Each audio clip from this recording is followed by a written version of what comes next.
This is Reframe, the podcast from the College of Education, Health, and Society on the campus of Miami University in Oxford, Ohio.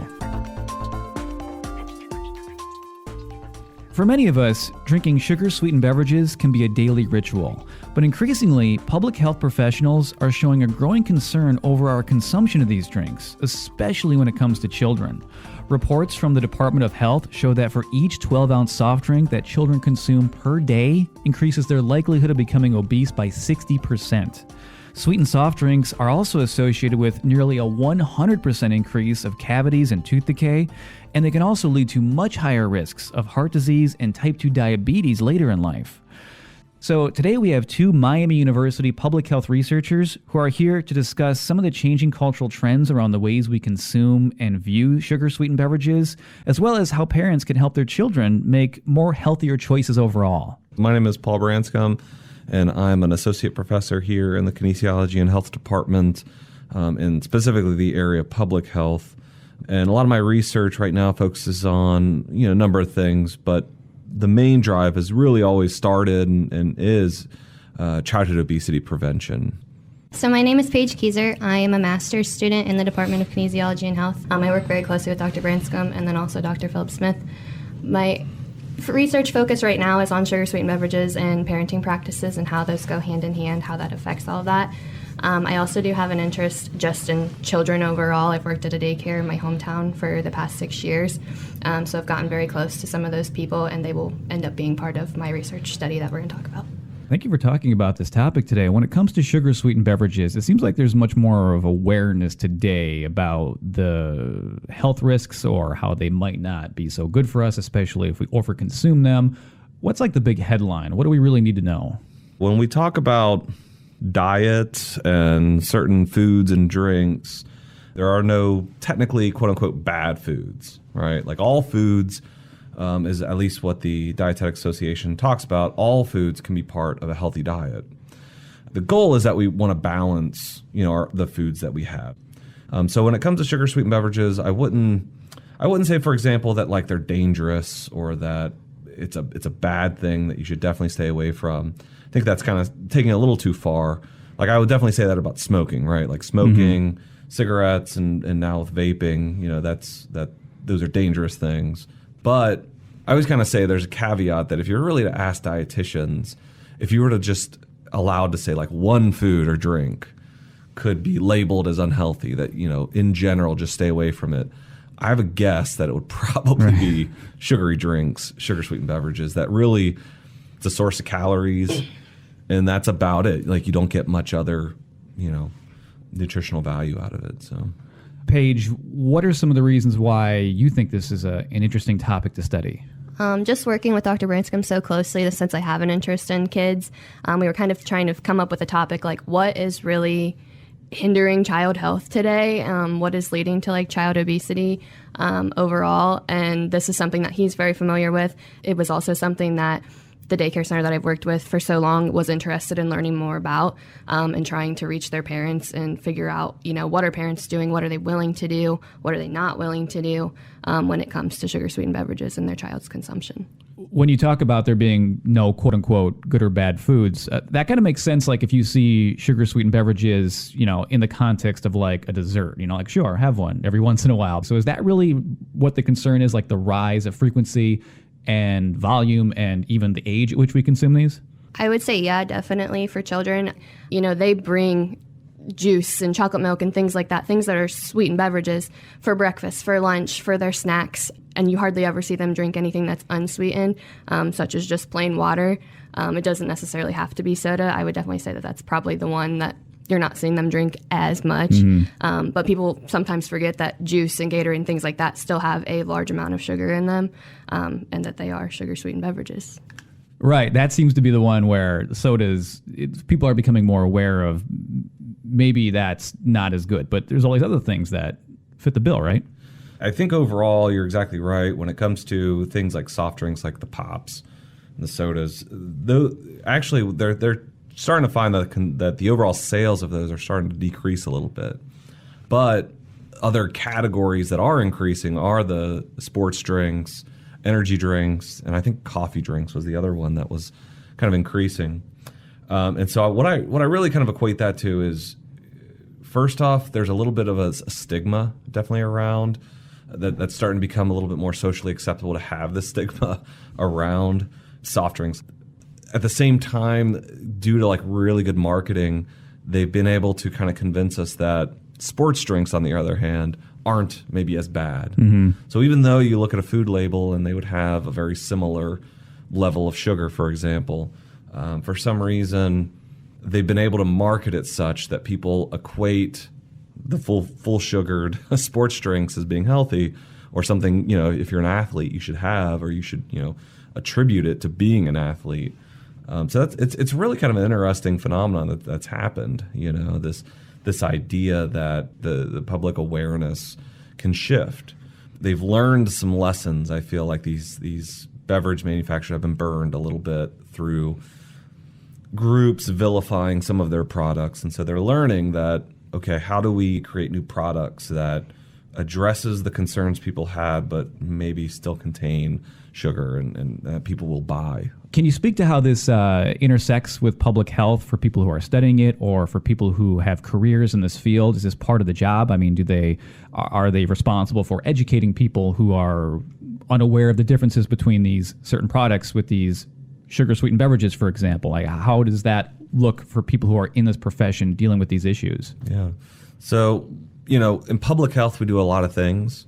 It kind of starts, or at least for me, it kind of starts with at the people level. Mm-hmm. And so educating, persuading, campaigning, going out in the community and at least teaching people healthy habits, healthy behaviors, and hoping that through that diffusion, people adopt healthy behaviors.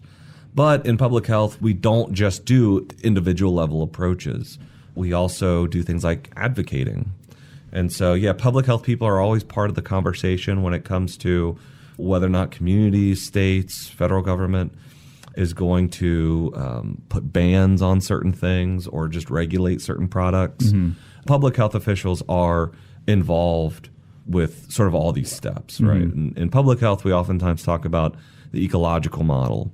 Ecological model talks about all these points of influence that influences health disparities and our personal behaviors. And those levels being the individual level, the interpersonal level, which is like our relationships with others, the organizational level, the community level, and the public policy level.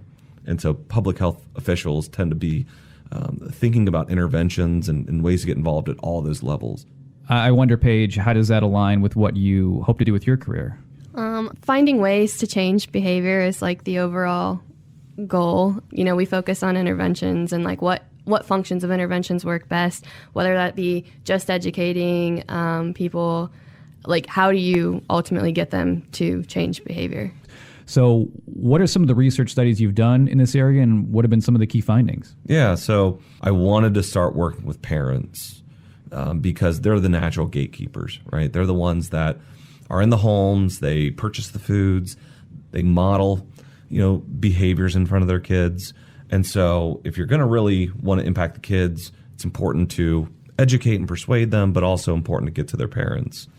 And one of the interesting things that I found was that mothers tend to take a much more involved role than fathers. Moms had stronger positive attitudes about wanting to monitor their kids. Moms felt like they could do it more. They had stronger self-efficacy. And then when you actually looked at what predicts parents to actually monitor their kids' sugary drinks, we found that with moms, motivation was really the key. That if you could get the mom motivated enough to monitor their sugary drink, then they were more likely to do it. Mm-hmm. With fathers, it wasn't so much. So if we motivate them a lot, they still may or they may not. What was really key with fathers was their skillfulness and whether or not they had the ability to actually do things like talk to their kids about sugary drinks and purchase, the right kinds of things or not purchase.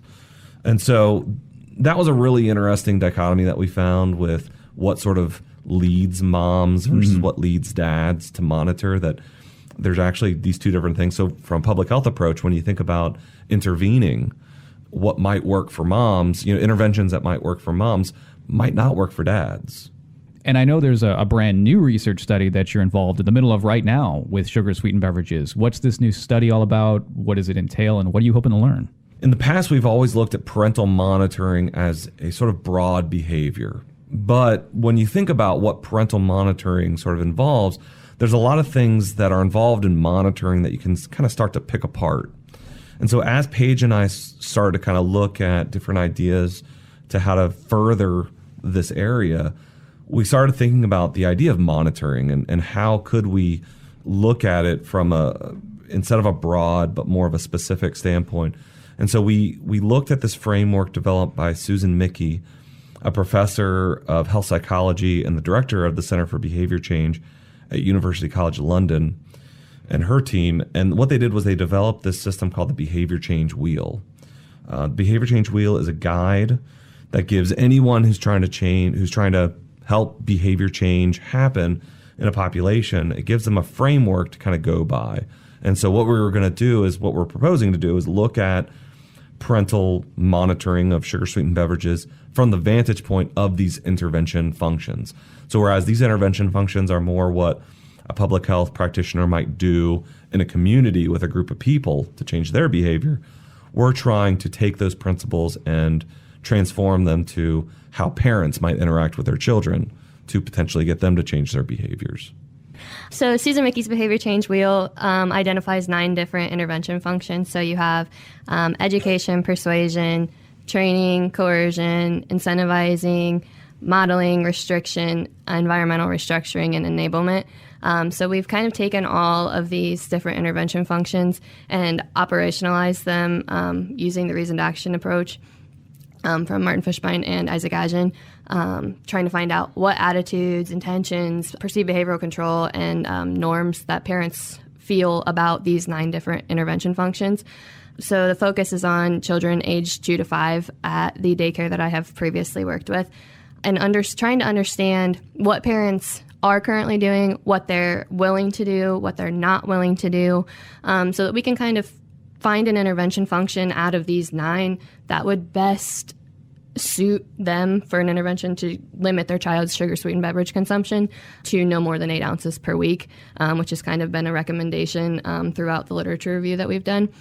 What are some practical applications or some advice you can give them for things they can do and think about right now?